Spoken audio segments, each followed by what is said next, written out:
everyone, welcome back to the Global Gaming Podcast. Um, if I sound a little hoarse this week, it's because allergies are hitting me pretty hard. But other than that, I'm fine. Well, other than that, I'm not fine. But let's not get into that. And we are talking about stuff today. Yeah, Right after that's really specific. Thank you, Papa G. talking about video game stuff in the news and Mhm. whatnot. Bit of a And slow week, but hopefully we can make something out of it. yeah, have you gone to Rocket League yet? Yeah, I'm on Rocket League. All right, can you invite me? Okay. I can't find you. Okay, I'll invite you right now. All right. Just sent an invite. Mm-hmm. There Yep, you Papa are. G's leading the party today. Okay, play online. I'll do 4v4. Mm-hmm. Why not?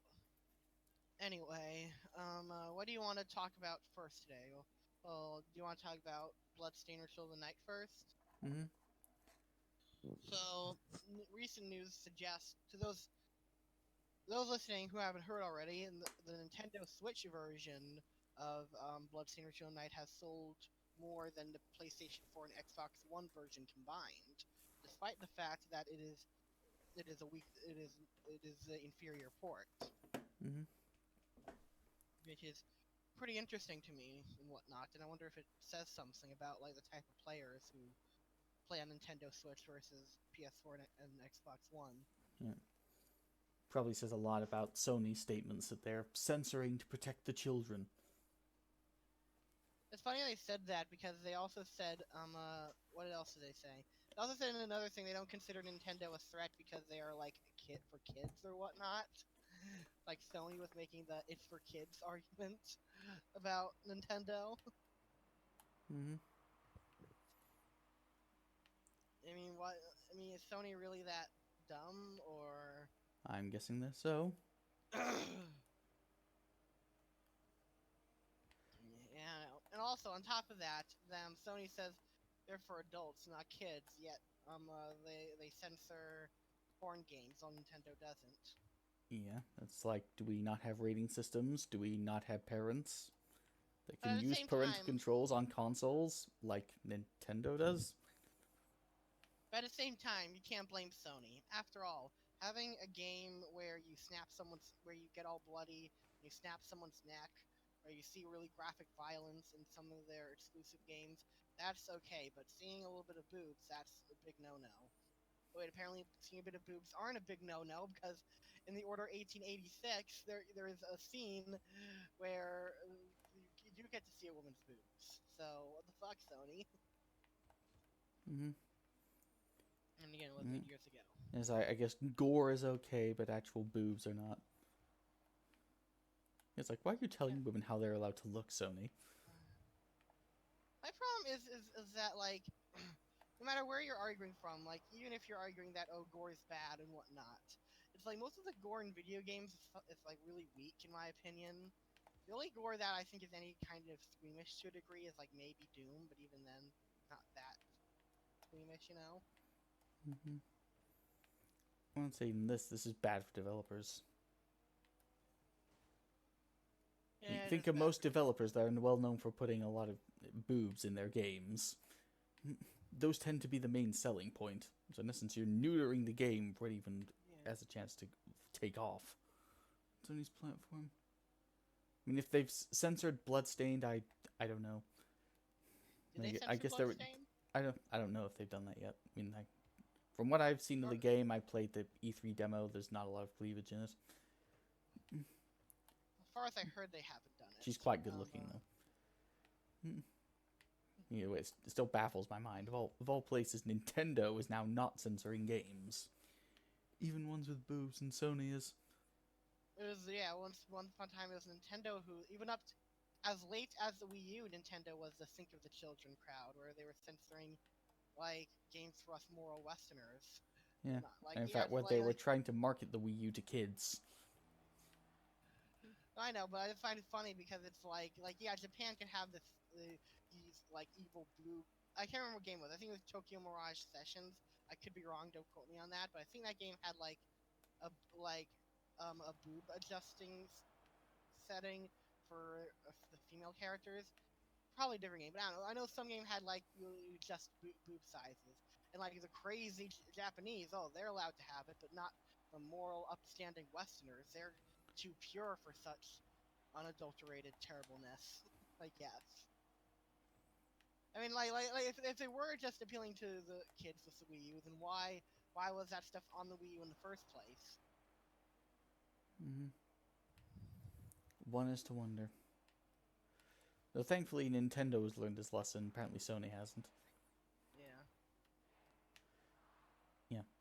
Don't market to the kids. Market to the teenagers and those young adults. Because the No kids will copy experience. whatever they want.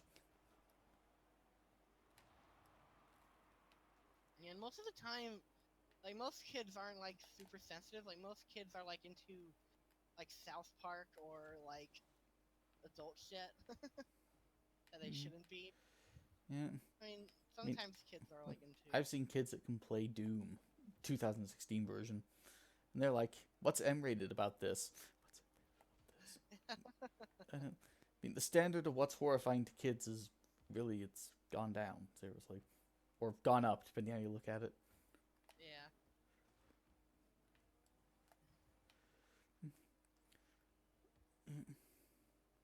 Not only that, but I've seen kids watching High School DxD. Really? Oh yeah. That's I'm guessing you have some interesting younger cousins. Mm-hmm. So was it your cousins or? Yeah, especially don't top of that too much, unless this video also gets censored. Okay. But anyway, saying now, kids are actually a lot more tolerant and mature than you give them credit for, Sony. Well, maybe not necessarily mature, but are like a lot more edgier nowadays than they were like in the 1920s or whatnot, Mm, where it was like yeah. considered like when you were going to hell for saying damn. Now it's Mm-hmm. like just never. Mm-hmm.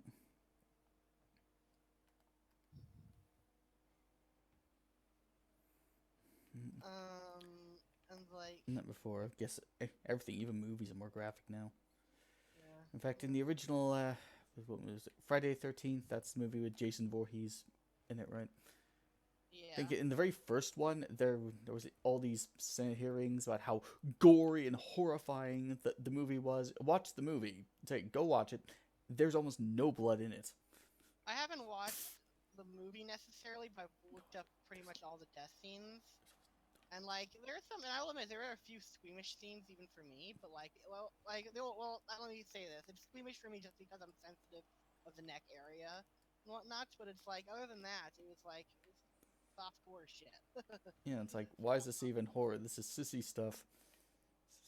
Like I don't know, maybe just because I've lived. Both my parents are in the medical field, and I've seen a few gross things here or there that fake stuff is hard to get me anymore Mm-hmm. and whatnot. I mean, I don't know. Then again, I was grossed out at some of the stuff in Saw, so Oh, like, which one? you know what I mean? I just looked up. I can't remember what film it was, but I remember watching a bunch of reviews for the series and whatnot, seeing death scenes from it, and I was like, "Oh, that looks pretty gross." I was like, I'm trying to remember which one. There's a couple of them actually. I think one of them was one where they had to cut off parts of their body in order to put into a bucket or something, and whoever got the most amount of weight of meat most in got free while the other died. Mm-hmm. That was kind of gross for me. That's what I'm trying to say is like, maybe like people. To be fair, everyone's different, so I can't speak for everyone. But it's like for me, most of the shit I see is like softcore shit. It's like, then again, maybe it is because I've been around medical people and I've seen some other gross stuff. That's once you see the real thing, it's hard to Yeah. gross out by fake stuff, right? Mm-hmm.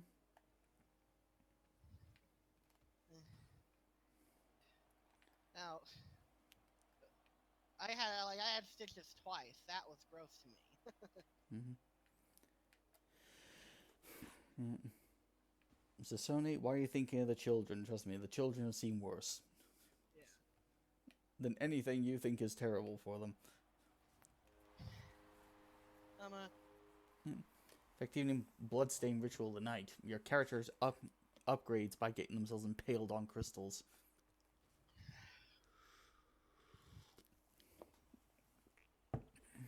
Or at least it is in the E3 demo. I don't know how it is in the actual game. It's funny, you brought up Friday the 13th earlier, Mm-hmm. and it's always funny how it's always been this mire of controversy or whatnot, where it's like, Mortal Kombat, I understand the controversy around it, but with Friday the 13th, I never really understood it that much. I guess it was because they were worried people would imitate the killer and whatnot and start killing other people.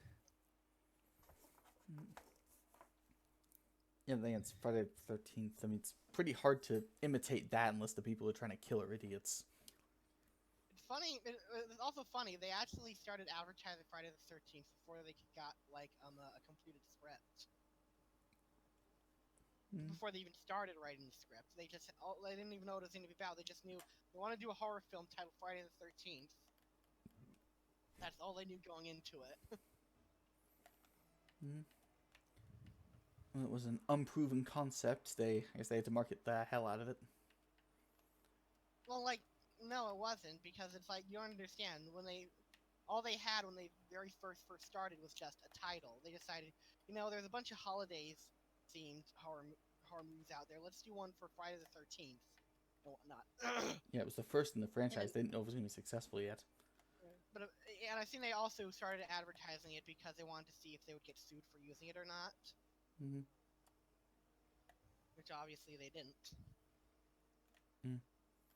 It's especially bad if you think it's an unproven concept. You don't know, will this be a franchise? Will it be successful? You market the hell out of it. Yeah, but how can you market something you don't even know what it is? Mm-hmm. It's like, But hey, you don't have to know what it is. You just have to give people a general idea what it is. Okay, it's a horror movie. People are going to get killed. Literally, all they had was a logo. Friday the 13th. That's all they had when they started advertising it. They didn't know who the characters are going to be. They didn't know what it was even about. They didn't know it was going to be a slasher film. If it's going to be natural. They didn't know any of that. They just knew it's going to be called Friday the 13th. That's all they knew. Mm-hmm. Yep, there's going to be some bad luck. That's all you need to know. Okay. I mean, the whole point is get people knowing about it. Get as many butts in seats as you can for the first week it's out. But yeah. I mean, that's when a movie makes most of its money. That's when you need to get people in. Also, another funny thing about Friday the 13th, and I know all this Friday the 13th just because I've like a year or so ago, I watched a shit ton of reviews on it and looked up its history just because I was interested, but like not that interested to actually see the movies. And apparently, the original director or whatnot thought it was very stupid and whatnot. And I don't know if you knew this, but in the first Friday the 13th, in the first Friday the 13th movie, the killer isn't Jason. I know. It's his mother. And Jason was just a kid who had died and whatnot. And when they heard they were going to bring Jason and have him be the real killer, the original director thought that was a really silly idea. And like, how could they do it? This ruins the integrity of the series. Yet a couple decades later, he produced the one where Jason goes into outer space. Mm-hmm. A director can't always choose what they work on, unfortunately. And I guess after he saw the dollar signs, he probably changed his mind. And it's probably like, fuck integrity of the series, this makes money. Well, yeah, at the end of the day, a movie does have to make money. I mean, people criticize the hell out of Michael Bay movies, but they make serious money, so he keeps making them. I heard Pain and Gain is a legitimately good movie. Mm-hmm. Supposedly, like, it's the one actually good Michael Bay movie that isn't just that has something to say. Yeah. And I think even the third Transformers movie at least still made a ton of money. Have you ever seen Pain and Gain? No, I haven't. Okay. Me neither. I kind of want to check it out because I kind of want to see if it is actually a good movie or it's just good by Michael Bay standards. Well, what is good by Michael Bay standards? Is there explosion? Is there action? Is there bullets? Yeah, it's a pretty good Michael Bay film then. Well, I mean, what I'm trying to say is it actually a good movie or is it just another Michael Bay movie? Is what I'm trying to figure out. And I guess the only way to find out is to watch it. No, but it's probably a good Michael Bay movie, but not a good movie. I mean, if you're gonna Well, see a like Michael Bay film, it's like Quentin Tarantino film. You know what you're getting going in. It here's the shouldn't be a thing. mystery. I've seen like you don't understand. I've seen like people that I trust and whatnot, and people who are like who do really great video. Like I saw there's one guy who does really great video essays on YouTube and really goes into the deep of what a piece of work means and whatnot. And he says he's planning on doing a video on Pain and Gain, and he apparently he said on Twitter that he thinks it's one of the best movies made by America about America. Apparently, so I'm like, geez, that's pretty high praise. Mm-hmm. So that got me curious. You know what I mean? Yeah, Anyway, I realize I just got massively off topic. that's what happens in this podcast. But anyway, you're right about Michael Bay and whatnot. Yeah, I But mean, it's like Quentin Tarantino. You know what you're getting into when you go see one of his movies. yeah, but Quentin Tarantino movies are good. Yeah, but they also have a lot of common tropes associated with them. Yeah, but it's still good. It's like Michael Bay movies. I think I understand Michael Bay movies, or at least like the Transformers Michael Bay movies. I haven't seen any of his other movies. Are objectively bad and whatnot. And Quentin Tarantino movies, or at least a lot of his movies, are objectively good, and we can break down why. I'm using your argumentation now. Mm. Yeah, objectively good as long as you're okay with all the Quentin Tarantino stuff in it. We just switched roles. Never mind. Point is, Sony, stop it. That's our point. Mm-hmm. Yeah, why are you trying to stop art from being good? But Nintendo's over here saying, as long as it's not A-rated, put it on our store, we don't care. Yeah, so any Hatred fans, don't hold up hopes for that going to the Switch anytime soon. But everything else, it's okay. Where did the hatred thing come from? Hatred, the game. I know it's the game, but I'm saying is why do you say give up hope of it going to the Switch anytime soon? That sounded pretty random. Because it's an A-rated game. Oh, okay. I mean, I wouldn't think there's a lot of A-rated stuff in there, but yeah, it's an A-rated game. Interesting. And come on, it's just a serial killer on a rampage. Why is that bad? I don't know. Is there anything else in the news you want to talk about?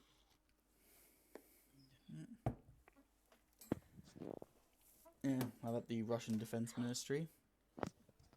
What? The Russian Defense Ministry, I suppose we can talk about that. Yeah. Do you want to explain it? I'll let you explain this.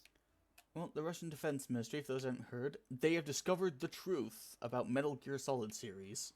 It's actually a plot by the American government to indoctrinate Russia's youth into anti-authoritarianism to rebel against the Russian government. And no, that's not troll, that they really believe that. And all this time I thought it was made by a Japanese guy who really loves Western entertainment. No, apparently the Russian government, they know stuff that you don't. Literally, if no one believes me, look it up. Kojima's like a big fan of the West. He wanted Burt Reynolds originally to play Solid Snake. Mm-hmm. But anyway, back on topic. I wonder how did they come to? I really want to know how they came to this conclusion. Because, I mean, there's got to be at least one or two Metal Gear Solid fans in Russia, right? You never know. Apparently these games, they indoctrinate children to anti-authoritarianism. It's like, I never knew that.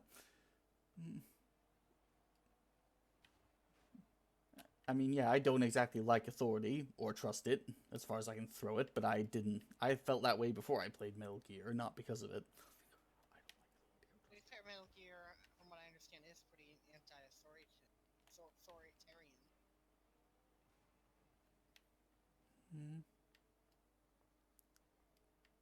Yeah, but you also there's also an authority in it that you have to obey. True. you also spend the entire third game killing a character that's literally named the boss. Mm-hmm.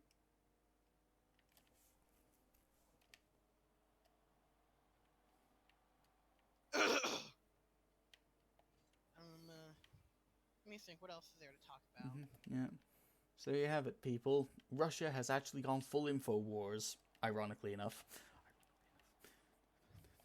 That reminds me. You know what? Now that you bring that up, like this whole Metal Gear Solid thing and Infowars remind me of the time where they said the movie Logan. You know the movie Logan, right? Mm-hmm. You said Logan was anti-Trump because there's a character named Donald trying to stop some characters from crossing the border into Mexico, even though the character Donald existed decades into comics Mm-hmm. beforehand. Yeah. I guess people just hated Trump so much back then that they had to do it back in the 60s. Yeah. It's just how it is. Sometimes people, blue curtains, they are just blue curtains. It's just a coincidence. Yeah. Like, this is clown world, of course. No, we can't have just coincidence. Everything has to be political. Mm. So to any straight white men in the audience, always remember, identify as women. It'll save you a lot.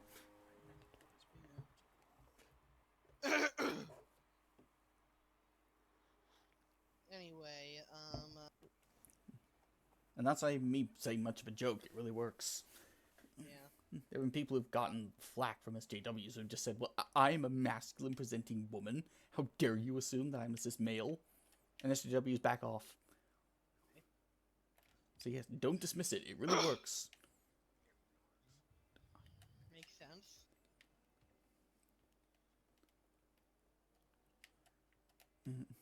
Because by doing that, you are above them on the oppression hierarchy. And now we've gone from Russia to InfoWars to SJWs. What a podcast we have. Yes, that is true. I guess while we're on random topics, if you had to make a Rocket League movie, what would you do? Rocket League movie? Yeah. I know what I would do. I would say let's not make that movie. Yeah, but apparently it's gotta be made, so... A Rocket League movie?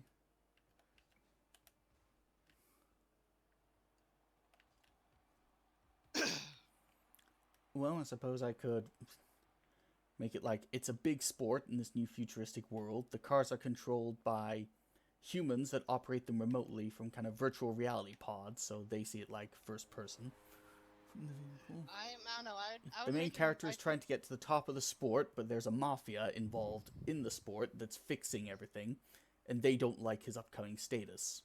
Well, there you go. I came up with that off the top of my head. What do you think so far? I would make a movie about those egg-like beings in the background, like really explore the lore of Rocket League. Like, who are those egg beings? Are they aliens? Are they humans evolved to their ultimate form? What are they? That's what I would explore in my movie. Look in the background. The Yeah, but it are all eggs. wouldn't really be all that successful because when people see a Rocket League movie, they want to see Rocket League. They don't want to see, oh, look, there's a speck of dirt in the background. Let's explore the whole life story of that speck of dirt. I was like, no, we don't want that. Well, I'd also explore have Rocket League segments in it. It would be like the main focus of the movie. It's like the Star Wars story that explores the entire life story of the guy who says stand by when the Death Star blows up. And yes, that guy just the entire backstory. It would be about how Rocket League... Well, I'm thinking about making a movie about how Rocket League came to be. It would be a whole build-up, and the final climax at the end would be one big Rocket League competition. No, you can explore. You can give detail on how Rocket League came to be in the movie I made. Like, just have one random scene with the character in a history class, and there it's explained to you. Yeah, but what about those egg beings in the background? How are you going to explain them? I'll explain them. You could say, okay, they're actually humans in virtual reality pods that want to see the action up close. Through flying cameras there. Okay, I guess that's something.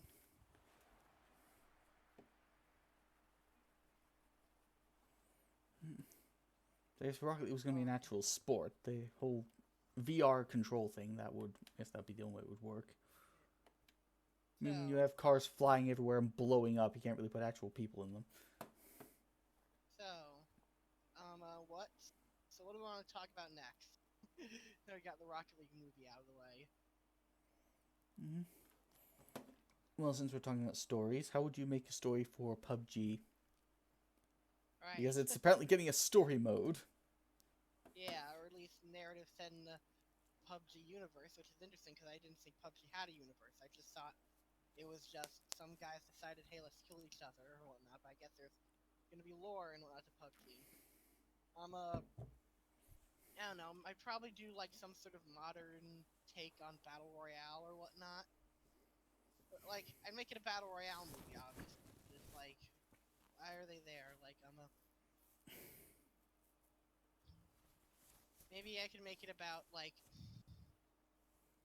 I guess what I would do is I'd take all like 100 of them, because there's 100 players in Rocket, right? Mm-hmm. Not Rocket League, PUBG. That's what I meant. Sorry. And I guess, I don't know, maybe we'd follow one guy, or at least a couple guys, as they're fighting to stay alive and whatnot, and the crazy scenarios that led them to it. Mm-hmm. Like, why they're on the island to begin with. Yeah, or maybe I would just do... Actually, for another that, I guess idea an I have... idea for that, why they're even on this damn island. You know Okay, what I might do? they're all death row prisoners, and this is a tournament to see which one gets to live and be free. There. You know what? I might have like a different idea actually. Like maybe what we could do is something like there's this rich company that likes to perform battle royales or whatnot, and it's and people like to watch it or whatnot by recording it and watching it on live TV or whatnot, sort of like Hunger Games did it. And the winner who does it gets to live, gets like set for life, but the loser, well, the loser dies. And maybe something like that, or maybe like you suggested, like a bunch of prison inmates that are forced to do it for some reason. I think it can definitely be done. It just seems weird to me that It's a way to stop prison overcrowding. It's like, yeah. okay, all you horrible, evil, nasty people, go there. The team that wins gets to live and be pardoned. Everyone else gets killed off. In fact, you can even put it intentionally. They choose inmates who are on suicide watch. Yeah. So that way the match is over quickly. Yeah, we can kill them off without actually having them commit suicide in the prison. Yeah. So the Or winners not only have to win, but they have to find a reason to live. You or make the people story who about... have life in, or people who have life imprisonment, or um uh what's it called? People who have life imprisonment or are on death row. Yeah, I guess you can limit the scope that way. Yeah. So I guess if Yeah, other than done that, right, it could be a very engaging story. yeah.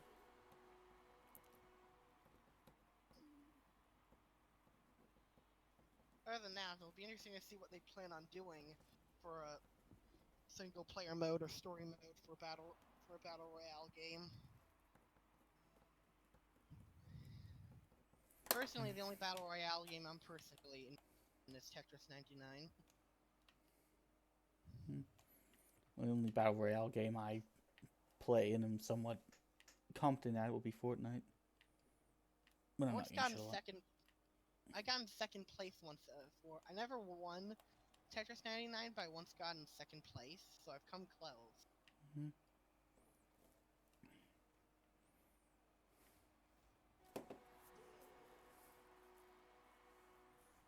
Mm-hmm. So go for him. Man, you got that in like almost one shot. Yeah. But that's a good segue to the next topic. One Punch Man is getting a game. Yes. And I am probably not the only one wondering how the hell they're going to pull that off. Well, maybe the main character won't be One Punch Man, or maybe you'll just have to fight hordes and hordes of enemies that you can kill in one punch. I wonder if it's going to be the same as Superman. In terms of what, like Superman 64, Well, or yeah, you couldn't exactly make a good Superman game. I mean, he's Superman. What can you do? well, I don't know. I think You've if either done got to right, power him down, you've got to get a villain like Darkseid. I think it's possible to make a good Superman game. In my opinion, I think it's possible if you have the right villains and whatnot. They just need some people who are like really powerful or whatnot, or I guess like you said, power him down or whatnot. But Mm-hmm. I don't know. But as long as they don't do the gravity rush treatment. What's wrong with that? Well, Gravity Rush 2, I love it. It's a great game. It's just the random bullshit like stealth missions Yeah. that drive me up the wall. It's Fair like, enough. I am a flashy superhero. Why am I doing a stealth mission? I mean, my powers are meant to get me noticed. Why am I doing this? Like, Fair this enough. completely clashes with the rest of the game. I mean, That's it was fair. like the stealth mission in Dirge of Cerberus. Mm, makes sense. Yeah, it was like, Yeah. why am I playing as Kate Sith in the stealth mission, a game about Vincent Valentine? Fair enough. I was like, no, does this not completely clash with everything else in the game?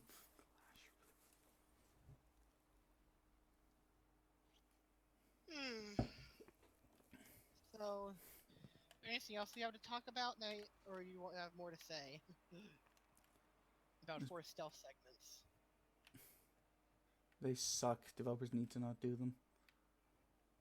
I I agree. mean, I'm not against stealth games. I love the Dishonored series, but it's all of a sudden where you interrupt the flow of a game to give you a stealth section.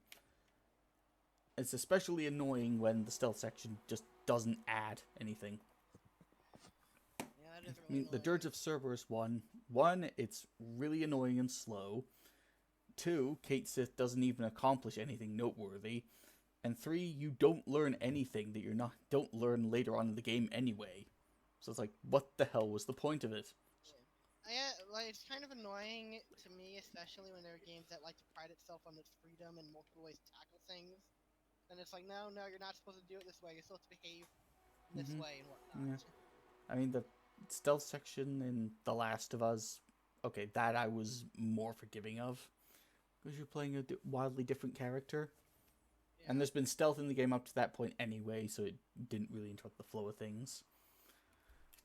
But when you take me away from an action game to give you a forced stealth section that isn't even necessary, again, you could skip it completely and you'd miss nothing. That is just a serious dick move by the developers. Yeah. I do. I agree completely. No Yeah. argument here. Mm-hmm. Yeah. You're not allowed to use weapons either.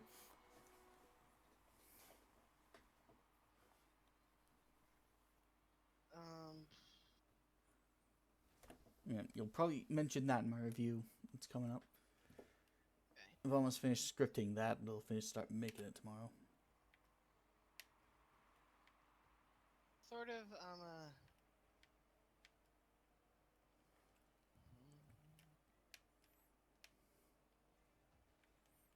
What were you gonna say? I guess I was gonna say. That sort of reminds me of a game I'm playing right now called Judgment or Judge Eyes Mm-hmm. for the PS4, and it does have a few forced sneaking missions here or there, but like I don't know, to me it feels less annoying because it sort of makes sense since it's a detective game. But like I don't know, results may vary whether you find them annoying or not, Mm-hmm. because it is primarily also an action game too. We're gonna go As for. long as everything else is good and the forced stealth doesn't feel too forced. Or certain sections of the game feel really lazily done, like Dirge of Cerberus. Doesn't feel lazily done. It's just I don't know. Compared to everything Mm-hmm. else in the game, it's just not that engaged in the stealth Mm-hmm. segments. Yeah. Does it come like, wait, why is this there? This slows down the pace and totally clashes with everything else. I mean, No, does every it time give it you that happens, feeling? not really. No, every time it happens, it makes sense why it happens because it's like Okay. I need to know why this target, like you're detective in the game, and a lot of times like I need to know why this person's doing this, so I need to follow him. And Mm-hmm. or on the last one, like I want to find out what this person does for work, so I'm gonna have to tell them and whatnot. Yeah. So generally no, but like it's also very like basic and like in what it does. You just follow them. Every once in a while they turn around, so you have to hide behind somewhere. Have So to keep basically, track it's of an them. Assassin's Creed tailing mission. Kinda, yeah. Except it's a little slightly less frustrating than Mm-hmm. normal Assassin's Creed stuff because at least they kind of let you have fun in terms of where you hide most of the times. Okay, good. I mean, those things just ruined Black Flag for me. Yeah, no, I guess basically they're Assassin's Creed, but it's like Actually fun. I don't know if I'd say actually fun, just more of I don't know. They don't turn around as much, so it doesn't feel like you're forced to always stay in hiding and behave. You know what I mean? Yeah. I feel like with Assassin's Creed, it feels like if you don't go on a set pass, you'll always fail in those tailing missions. Mm-hmm. Like no, you don't do anything out of line Well, the and tailing whatnot. missions Where it's like actually have a purpose. yeah, it's not. Yeah, it's not. Beyond just Well, being a giant exposition dump. well, they might be worse because there is no exposition. It's just you following them, but Mm-hmm. can't decide if they're better or worse. But it's like um, most of the time they make sense and whatnot. Um, uh, and like for some reason I'm less bored playing that than I am with the Assassin's Creed stuff, but I don't know why. That might just be for a subjective reason. Or just they do tailing missions well. Possible, I mean, but I've it's like noticed very like I almost said, it's anything can be good if you just do it right. I mean, you know my feelings on Captain Marvel. yeah, Absolutely but hate it's the like character, but when I saw the Japanese version of her, I loved it. yeah. Because they actually do it right. And it's like, Um, how do uh, you do it, Japan? What kind of magic powers do you have? yeah, I guess, but like I said, I just like the killing missions do kind of suck when I think about it. Really think because they're just like following the person, occasionally ducking under cover, not making sure don't get caught. Mm-hmm. One thing I'll give it positive for it, it doesn't if they see you're able to you're not it's a lot harder to get caught than it is in like Assassin's Creed and whatnot. I guess it's all has to do with your role in the game as well. Yeah. No, in this game, you're a detective. Tailing people to figure out what they're up to. That's kind of your job. Whereas in Assassin's Creed, you're an assassin. It's like, okay, the guy I need to kill is there. He's in front of me. Why am I not allowed to stab him? In fact, why do I have to stab him here? Why can't I just do it in the Like street? my problem with like the Assassin's Creed tailing missions isn't that I think they're fundamentally bad. Is I think they could be really fun, but they don't allow you to really have fun with them. Like one time I remember thinking in Black Flag, like, oh, I know. Like I sort of saw like a good way to tail them on the ground, but I'm like, you know what? Let me have some fun. Let me try to tail them from the roof, and I almost instantly got punished for trying that because there was a lot of guards up there, and they're like, no, don't do that, do that. And after trying a bunch of other things, I realized the only way to do it is the way Ubisoft intended for me to do it, Mm-hmm.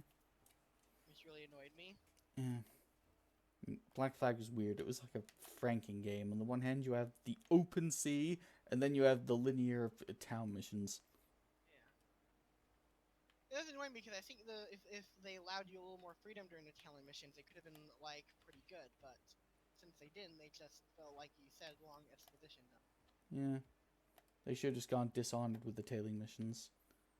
And how they do it. Mm. Well, Dishonored philosophy in general, which is if there is a ninja solution where you can break the game, you go do it. Okay.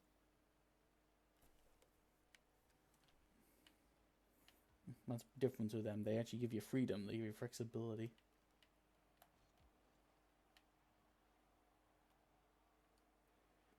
Whereas Ubisoft, there's only one way to play our game, and you will play it that way.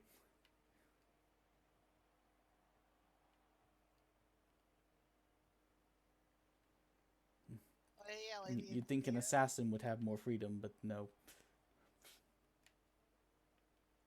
like I think the best analogy for the Assassin's Creed tailing missions are like the equivalent of someone behind you saying, "No, no, you're doing it wrong. You're doing it wrong. You need to do it the right way. You're doing it wrong." Mm. That's how I feel. Mm. I just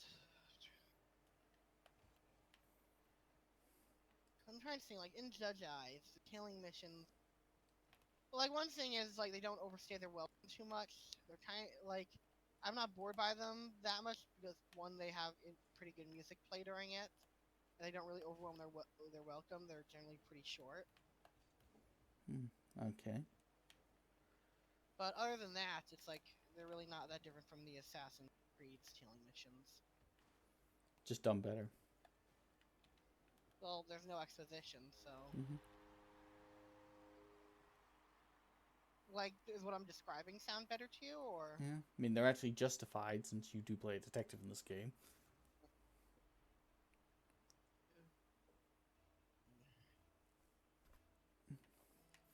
Whereas in Assassin's Creed, it's like, okay, the guy I'm supposed to kill is over there. Let's go kill him. No, you have to do tailing mission first. You have to listen to all the information. It's like, why can't I just stab him? Game's like, well, what is with you in stabbing people? What is with you in not stabbing people, game? It's an Assassin's Creed game. I mean, did you forget the first word? Assassin? well, generally don't they generally have reasons why you need to tell someone in the games? Like I need to get information out of this person, or I need to overhear what they're talking about, or something. Yeah, but you get information on them when you try to kill them anyway. Fair enough. I mean, that's one thing they've kept from even the first game. You stab somebody, nope, not over yet. You have to hear a small speech that they give before they die. I mean, yeah, It's but like, I'm like, pretty sure I stabbed that guy in the throat, but no, he gets to vocalize just fine. yeah, but devil's advocate, but like, generally those speeches are pretty short, and they have to cram a lot. It would be pretty awkward to cram a lot of exposition into that one little speech. I'd say they still do it long enough. Fair enough. Now, what else is going on? Let me think. Oh yeah. But yeah, Judge Eyes is a pretty good game, and I have a feeling it'll come to PC at one point, so keep an eye out for it. Alright.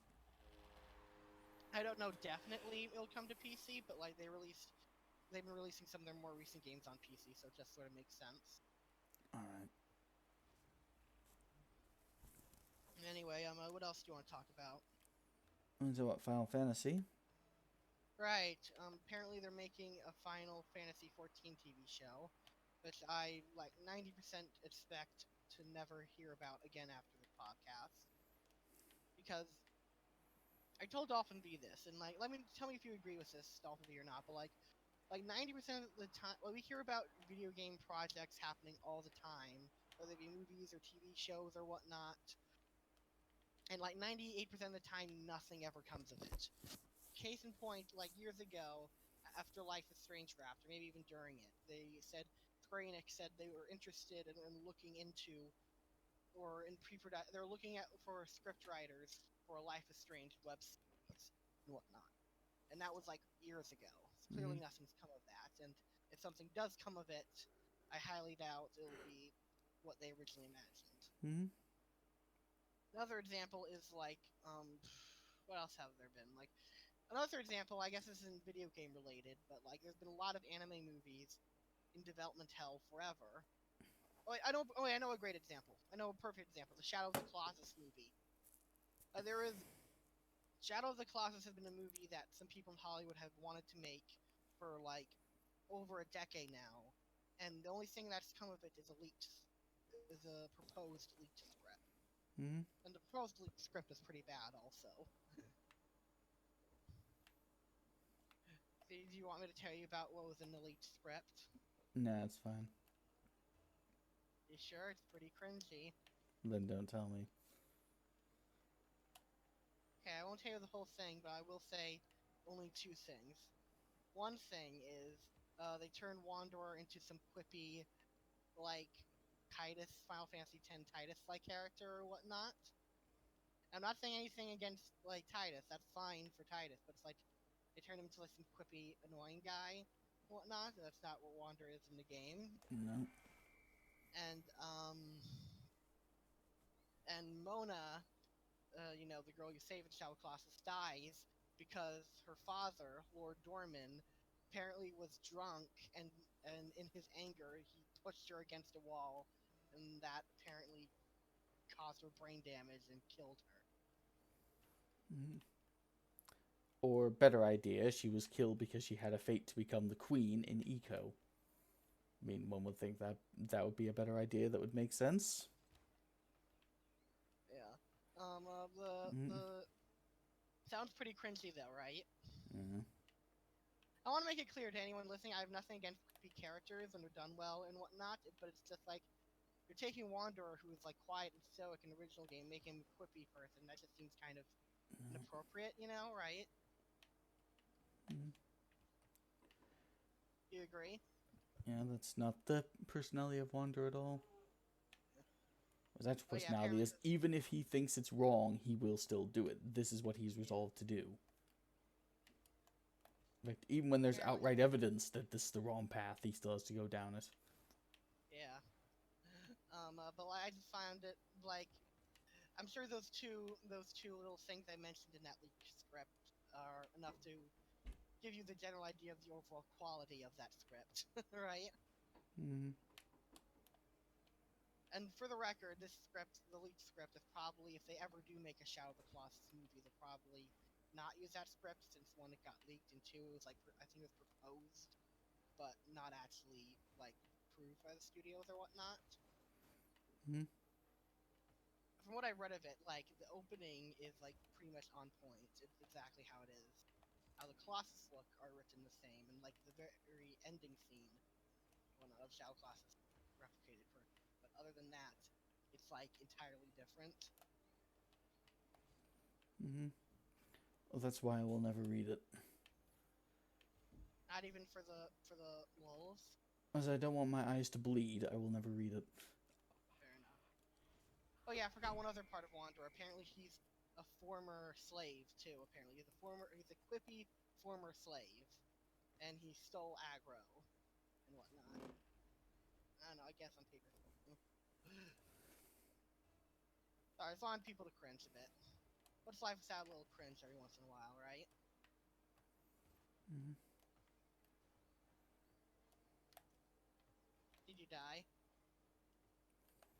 No. I'm surprised I haven't, though.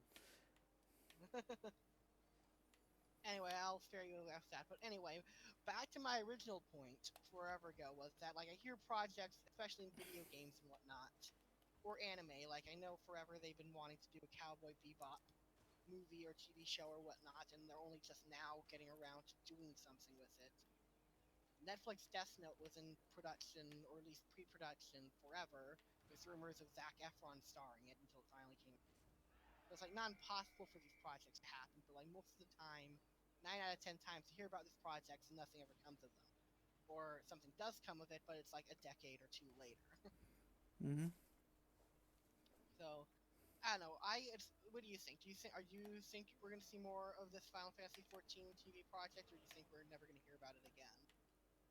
I think it'll We've heard depend about on how other Final Fantasy properties perform. in the past Final Fantasy properties have performed well. Yeah, but now they're coming out with a 7 remake. That's true. True. And 15 didn't exactly have the most comfortable production cycle. Yeah, that is also true. Although the Dawn of the Future is coming in September, apparently. Yeah, just for the most part, like 90% of it, like I said earlier, it's just Mm-hmm. it would be interesting. Like I'm not against these projects being made. It's just I just don't expect them to happen, and if they do happen, I expect them to be terrible. Mm-hmm. In fact, that would actually be a good movie. A movie version of Dawn of the Future, or at least anime versions of Dawn of the Future, since we can actually have the DLC now. That That would would be be what I cool. want. That'd be pretty cool. Maybe Square Enix certainly has the money to pull it off. Yeah. I mean, they made the anime version of the beginning of Arden's DLC, so why not? Mm-hmm. Yeah. Or if not that, have Darren DePaul read the book as an audio tape. Maybe they can get all of the. Maybe they could just get all of the actors back for an audiobook. Like Notch's part, you'll get. What's his name again? Ray Chase.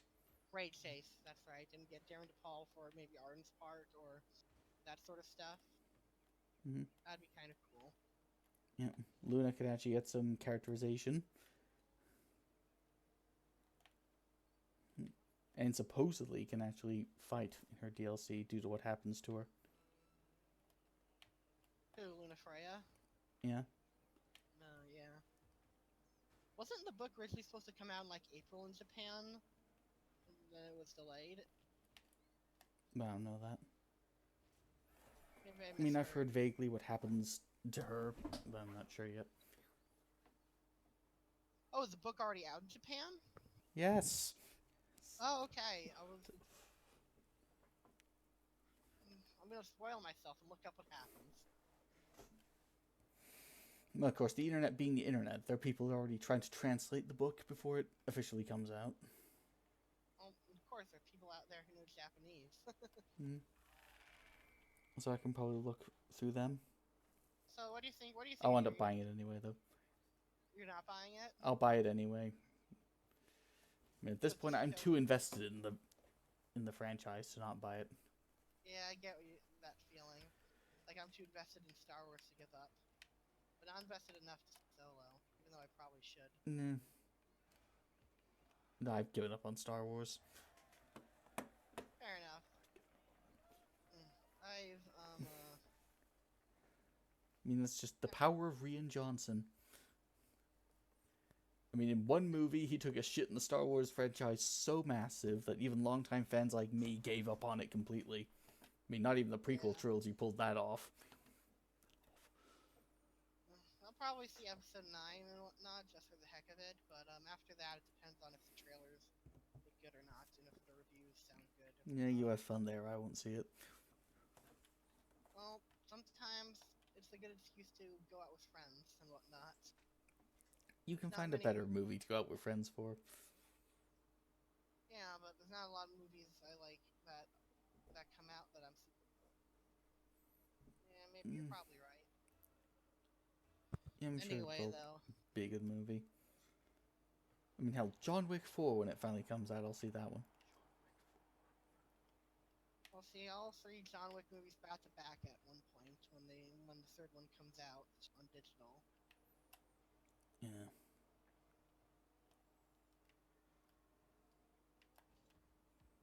Oh yeah, we definitely did talk about this. Never mind. Talk about what? Keanu Reeves being in Cyberpunk. I was gonna bring that up, then I remembered we talked about it before. Yeah, he can just make anything work. I heard rumors, and I don't know if this is true, but like apparently I heard rumors that Keanu Reeves was a last-minute addition to Cyberpunk. That apparently someone else is playing this character, and just last minute they changed it to Keanu Reeves. Well, I can believe that. I could definitely believe that because last-minute decisions like that happen all the time. Yeah, especially since the fact that we only just now having him hearing about it. If Keanu Reeves was involved in Cyberpunk all this time, all these years, you'd think that's one of the first things they'd want to mention, right? So the fact that they waited so late and whatnot makes me think this is probably a last minute, which is not necessarily a bad thing. I'm just saying, like, I believe it, you know?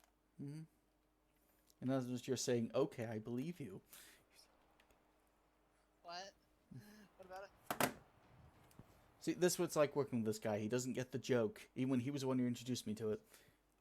No, I get the joke, but I just didn't hear what preceded it. I heard, okay, I believe you, but I didn't hear before that. I swear, seriously. Okay, so going back to Final Fantasy, now that the joke's been ruined. No, say the whole joke again. I know, I get the joke. I know that, okay, I believe you. I introduced you to it, sake. Like you said, I know the joke, but I'm saying is I didn't hear what you said beforehand. Okay, I believe you there, so let's go back to Final Fantasy VII.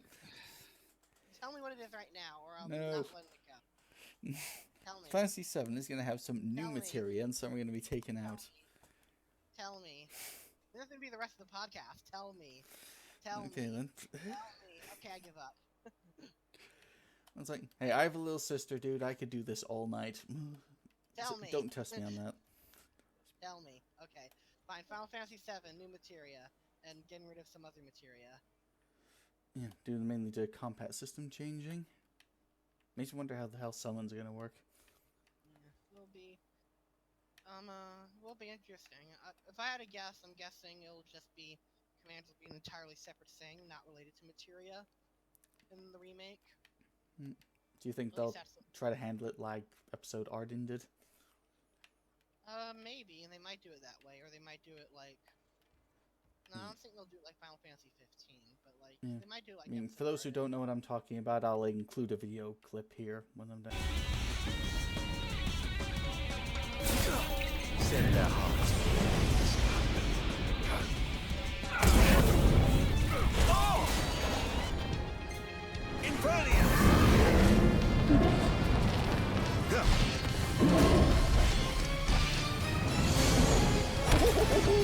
Praise be to the gods above!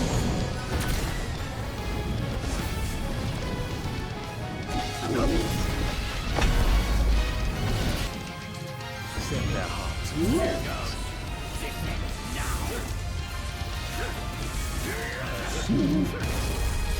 All hail the Almighty! Defend the city! This is going to hurt. This. Or they could do it in like I don't know. I was gonna say like Final Fantasy X, but that doesn't. I don't think so. Well, you can't really do it like Final Fantasy X because Final Fantasy X is turn-based. I'm trying to think. Maybe they'll do it like Kingdom Hearts, where you sacrifice a party member or two for a bit. I really have no idea. But like I don't know why. I just don't seem to be done with materia. I just don't know why. As long as they don't do it like Crisis Core. Yeah, it's like, oh, you want to summon a summon and do the battle? Okay, first you have to sit through this really, really long and skippable cutscene. Well, technically Final Fantasy VII had that, but it was improved because later versions gave you a fast forward button. Yeah, I mean, it's cool at first, but after the 5th time, it's like, okay, can we speed this up? Can you just damage the enemy already?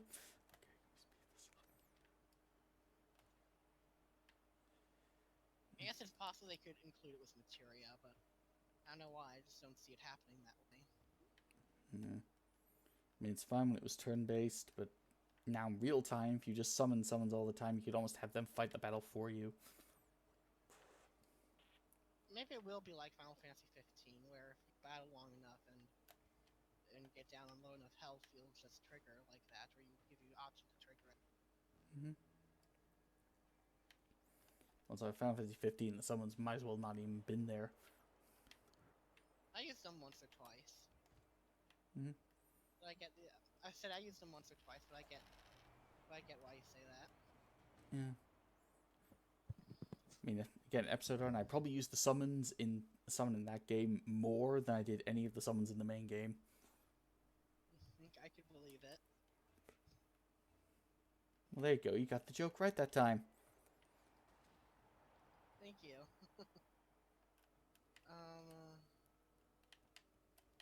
I'm still proud of myself that I introduced you to the okay, I believe you joke. At least give me that I introduced you to it. I did admit that you introduced me to it. That's right, you did. Never mind. But of course, the only reason you say it is because you don't believe me. Yeah. And you know what happens to people who don't believe me. Yeah. Anyway, trying to think. Final Fantasy 15. I was gonna say something about that. What was I gonna say? One sec. One sec. I have an alarm going off in the background. I need to turn that off. Give me a second.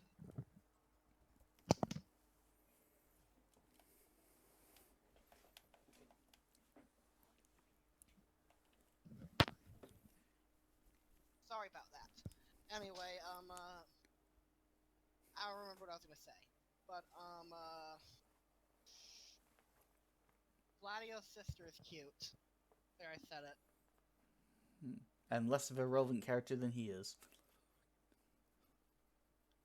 Oh, I controversial opinion. I thought she and Noctis had more chemistry and was a lot more better together than. Point is, I liked her a lot more than Luna Freya is, despite the fact they have about the same amount of screen time. Really says how undeveloped they left her character. I'm guessing they were leaving that for the DLC. That ultimately never came out, so no, they're doing the book instead. Yep. Hope it's a good book. With what supposedly happens to her, it should be. What happens to her? Well, I'm trying not to spoil it, but apparently she gets a very ironic fate after her death. Okay. That'll be interesting to look up. Yeah, you do that. Means I'll probably read it before the book comes out as well, so I don't have much room to talk. Fair enough. I mean, there's bound to be already people that are translating it. I'll still buy it when it comes out, though, because, I'm too invested in the series by this point. Yeah, I get that. I believe the DLC would have been good had they actually made it. I'm sure it would have been. I still think they should at least make some kind of anime version of it. Who knows? Who knows? Maybe one day. Maybe one day they'll sort of special thing for it. Yeah. Or maybe, with Source Filmmaker, we could actually make movies of it. Yeah, maybe. Yeah, I'll Maybe get back to learning how to make that. That'd be cool.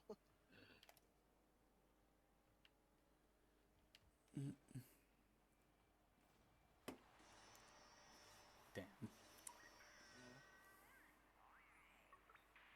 It's like, imagine that. The modding community does, after all, like to do things.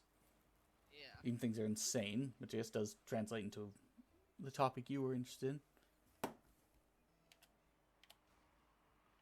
That's your cue. Oh, I'm sorry. I was distracted. I'm trying to get. What were you saying? I say the modding community does like to do its own thing and get its way, which goes very well into the topic you're interested in. That's your cue. Right. Sorry. You have half the time, half the life.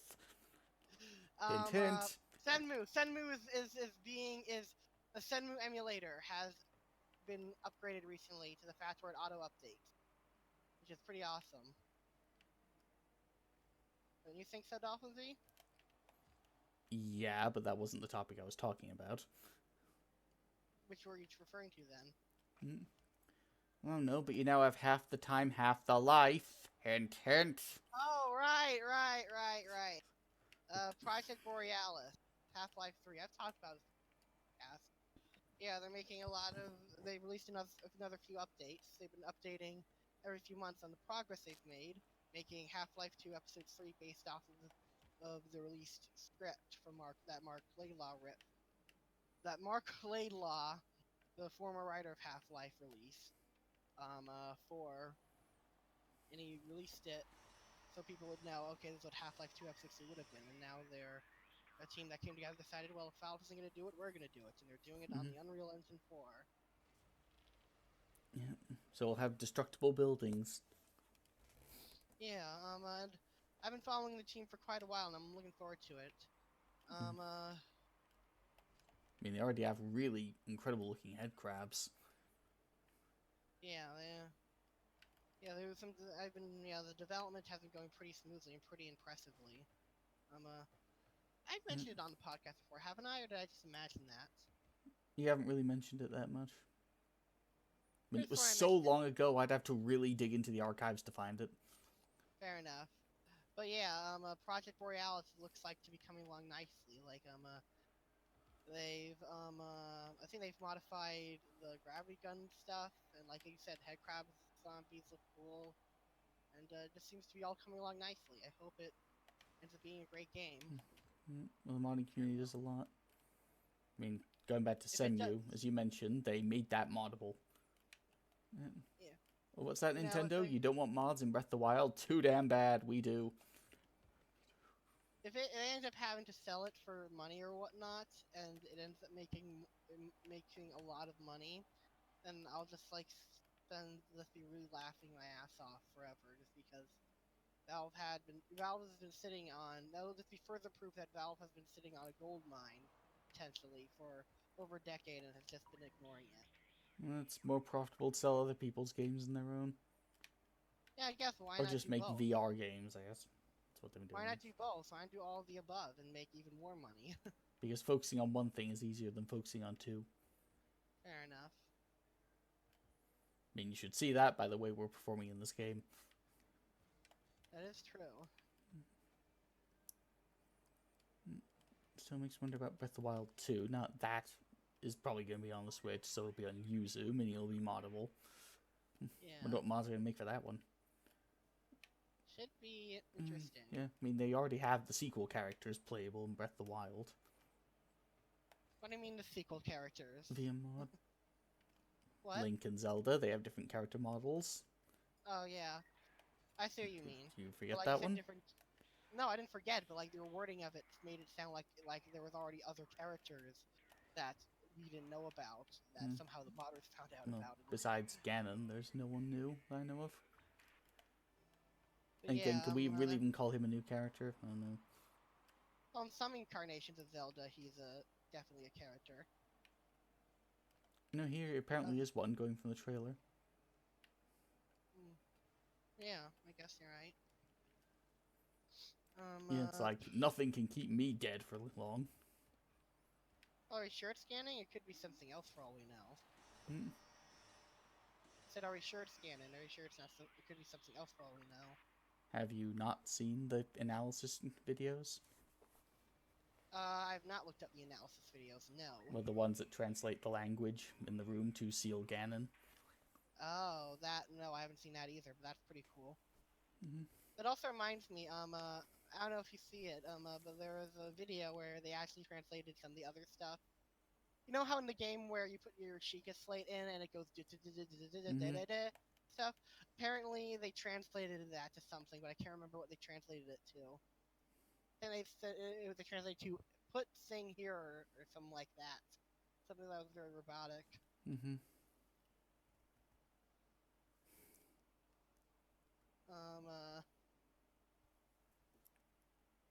But yeah, that's pretty cool. Yeah.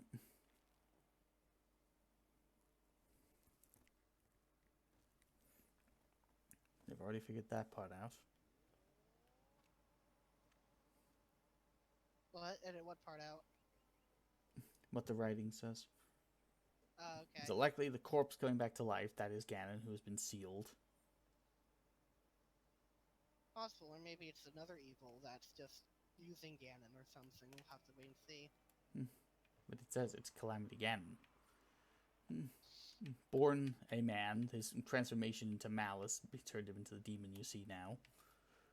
Either that or legend was wrong. That's actually a projection of Ganon's spirit. Hey, it's probably Ganon.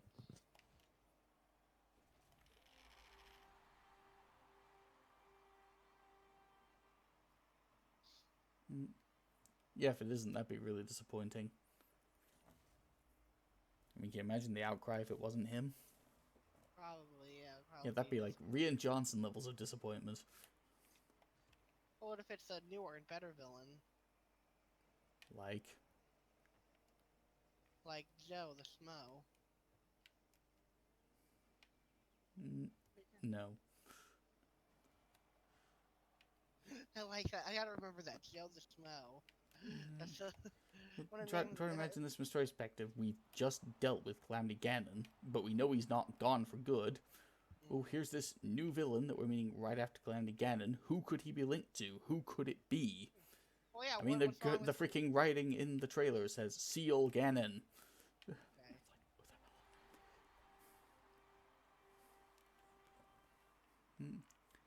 I mean, sure, Nintendo does like shitty jokes, and those who play Breath of the Wild will definitely know what I mean there. But I can't see them doing that. My bunny's still on Joe the Smo. I think he's an underrated character. and more people know about. I'm getting That or maybe flashbacks to the shit joke Nintendo played in Breath of the Wild. which one are you referring to? Are you referring to the seedlings you pick up? Mm-hmm. Okay. Never Yep. outright say it's shit. It's shit. Yeah, but they never outright say it. But the developers have confirmed it is shit. So yeah. Um. A golden piece of crap. Uh. And then you learn all the Korok seeds. They have a very peculiar smell to them. You've been collecting poo. Yeah. Do you know? Maybe it's Pappy Van Poodle. Have you ever heard of Pappy Van Poodle? No. Okay. I'll tell you the short version. Want to hear a long version? Look up a YouTuber named Nick Robson. He did a whole video on this. But basically, there was this 3DS game called Rusty's Real Deal Baseball, and in it, like, it was a free-to-play game on 3DS, but like the mini games you had to pay for and whatnot. But like, it had a haggling system where you could bring the price down, and the game greatly encouraged you to haggle it down and whatnot. So, during that time, you could give them items, but whatnot. But if you somehow just paid the full price anyway, and got in exchange and didn't give him some items to help bring it down, then a character named Pappy Van Poodle would come in and give like one of the main characters the type of character. So Pappy Van Poodle would go to the guy and give him the items that would greatly improve his life instead. And he was this character that no one knew about for years until one guy just stumbled upon it, and now he's become a meme among the internet community. Promise you the video describing him is a lot more interesting than I make it sound. Mm-hmm. I highly doubt he's the villain somehow. Still, you never know. Could be Pappy. That's it. If I ever play D&D again, then next time I play D&D, I'm naming my character Joe the Schmo. That'll be fun. I mean, I would hope Breath of the Wild is not going to do the Far Cry 3 thing. Of what? Introduce an incredible, great villain, write the game, and then 2/3 of the way through, kill him off and replace him with Substitute Teacher Man. Hopefully not. But yeah, that'll be interesting. Either way. So, what else do you want to talk about, or do you want to end it here? Well, for the last one, we can talk about what the main focus of the podcast should be from now on. Because up till now, we've never really had a specific focus. I think that's why we've remained small. I mean, the inconsistent schedule also probably doesn't help either, but I would say the fact we don't have a main focus and there's a main audience is a big part of it. That's what we should get first. I have no idea what it could be. Maybe our folks can just be like, every week we have a new guest on if we can. Or we could do something we were doing on this podcast. Sentient podcast, we choose a random game and we brainstorm how to make a movie for it. And then for the next one, we start the podcast by proposing a script for the game we were brainstorming. Yeah, I'd be up for that, sure. I mean, that's definitely interesting. I'm sure there's definitely a community out there for that somewhere. Yeah. And when we get more advanced, we could actually try making one. Yeah, that'll be fun. I'd be up for that. But like, is it gonna be interspliced with general stuff, or are we just gonna be talking about how to make certain video games a movie from now on? I guess every now and then we could add something in there for trending. I think the main focus of it should be what I said. Okay, I'd be up for that. Sounds It's good. sustainable. We can propose games. Yeah, definitely.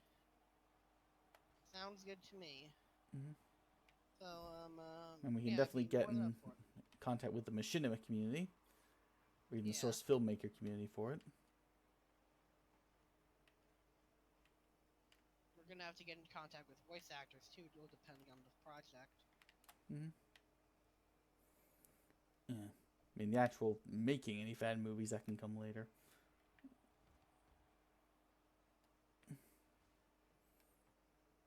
Or if it's short enough, we have me and Unreal.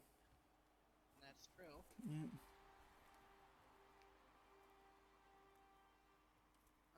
But yeah. Other than that, it sounds perfect. Yep, so we discuss making movies from games. Maybe talk about a Yeah, we trending brainstorm it. We can actually script it out over the week and propose different versions of the script. Yeah. And if for a certain time, we could actually try making the proposed script we agree on. Yeah. Sounds good. Who knows? Maybe we can bring a guest in or two to give their input on it every once in a while. Oh, yeah. Like a Minecraft movie. Yeah. That'll be interesting. Hopefully, it won't be like Minecraft story mode. Yeah, let's not. The less we think about that, the better. I've never even played or watched Minecraft story mode, but I've heard it's awful.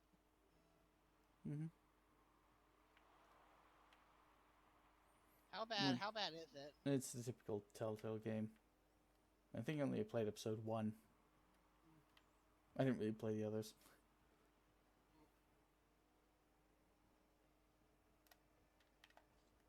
I'm half tempted to get it a physical just to hold on to it for years and years, and just to see if it goes up in value, and then to resell it for like a big price. You know, it's, if you played one Telltale game, you pretty much played them all. Yeah, but Streisand, you forget about the Streisand effect. It's like, this character will remember that you did that or that you said that. Is it going to affect the story in any way? No. Then why should I care? Yeah, but like the thing is, some Telltale games are becoming harder and harder to get a hold of since they went out of business, and thus the Streisand effect. Even if it's good or bad or whatever, people are gonna want it just because the idea of they can't get it drives them crazy. Not true. There's always collectors.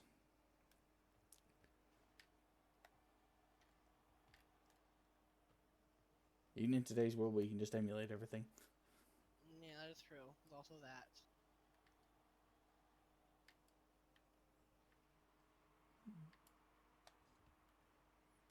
It means how I can play Eternal Sonata on my PC. What game is that? Eternal Sonata. Never heard of it. It's a JRPG for the PS3.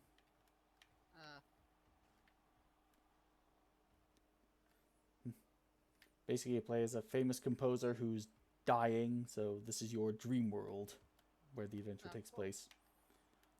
Sounds cool. Yeah, I'm dying. Let's have a dream. That's pretty much the plot. I always that reminds me of a fan theory I have, but I don't take seriously, but occasionally I'll think about it. That do you want to hear my silly fan theory? Okay. About Final Fantasy? It's like every Final Fantasy. It's called Final Fantasy because every game in the Final Fantasy series is like the last story or whatnot or dream that the person has that some writers thought of before they died or whatnot, or some person thought of. Well, it's probably the last game that Squaresoft thought of before they thought we're going bankrupt. I think that's more the official explanation.